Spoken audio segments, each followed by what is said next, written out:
O Brasil deve manter pontes com o governo de Maduro, ainda mais depois dessa declaração de Nicolás Maduro? Olha, sim, Basília, a Venezuela deve ao Brasil aproximadamente 1 bilhão e 600 milhões de dólares. E é mais fácil cobrar essa ditadura caloteira mantendo laços diplomáticos, né? Especialmente considerando que o ditador Nicolás Maduro é amigo, é companheiro do senhor Lula da Silva. Além do mais, o próprio Lula já garantiu ao povo brasileiro que as perseguições, os assassinatos, a violência política na Venezuela não passa de uma narrativa. E sobre a eleição no país vizinho, o Lula disse no dia 30 de julho, não tem nada de grave, não tem nada de anormal, fecha aspas. Nesse sentido, o PT também publicou uma nota oficial assegurando que o processo eleitoral na Venezuela foi uma jornada pacífica, democrática e soberana, cujo resultado foi a reeleição do seu ditador de estimação. Portanto, a não ser que o partido do governo e o próprio presidente da República tenham enganado a população e mentido descaradamente, não faz sentido nenhum romper com uma ditadura que é a melhor amiga do lulopetismo. Segue o jogo. O importante, seja na Venezuela, seja no Brasil, é garantir o respeito às instituições e o respeito à democracia.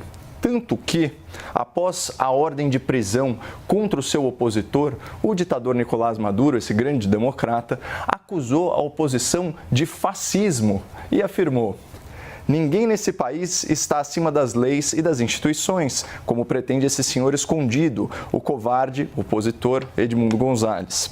O Ministério Público o citou 3 vezes e ele não compareceu. Em que país isso acontece? Olha, coincidentemente, em um país chamado Brasil, senhor ditador. Por aqui, o X, antigo Twitter, foi tirado do ar por não constituir um representante legal no país. Se o fizesse, esse representante do X provavelmente seria multado e preso, porque a rede social se negou a cumprir ordens judiciais que violavam a Constituição e violavam o Marco Civil da Internet. Para quem não entendeu o paralelo, a gente desenha. Na Venezuela, a oposição se recusa a aceitar uma eleição fraudada e não comparece aos interrogatórios porque sairá de lá presa ilegalmente. E aqui no Brasil, o X, antigo Twitter, se recusava a praticar censura, se recusava a violar a privacidade dos usuários e, por isso, mandou todos os seus colaboradores embora, para que eles não fossem perseguidos judicialmente. Mas o que mais impressiona são as similaridades no discurso. Vejam só alguns trechos da decisão do ministro Alexandre de Moraes, do STF, no caso da suspensão do X, antigo Twitter, a rede social que contava aí com mais de 20 milhões de usuários no Brasil. Aspas.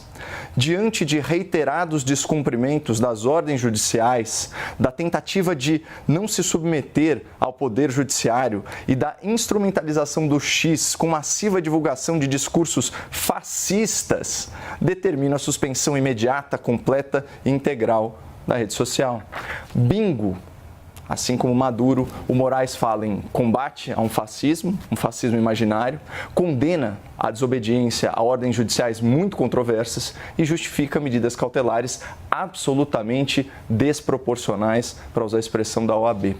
Bom, segundo o grande jornalista J.R. Guzzo, a mãe de todas as mentiras é a tese repetida com obsessão de que o ministro e o STF estão apenas fazendo cumprir a lei e, por isso, têm de ser obedecidos automaticamente.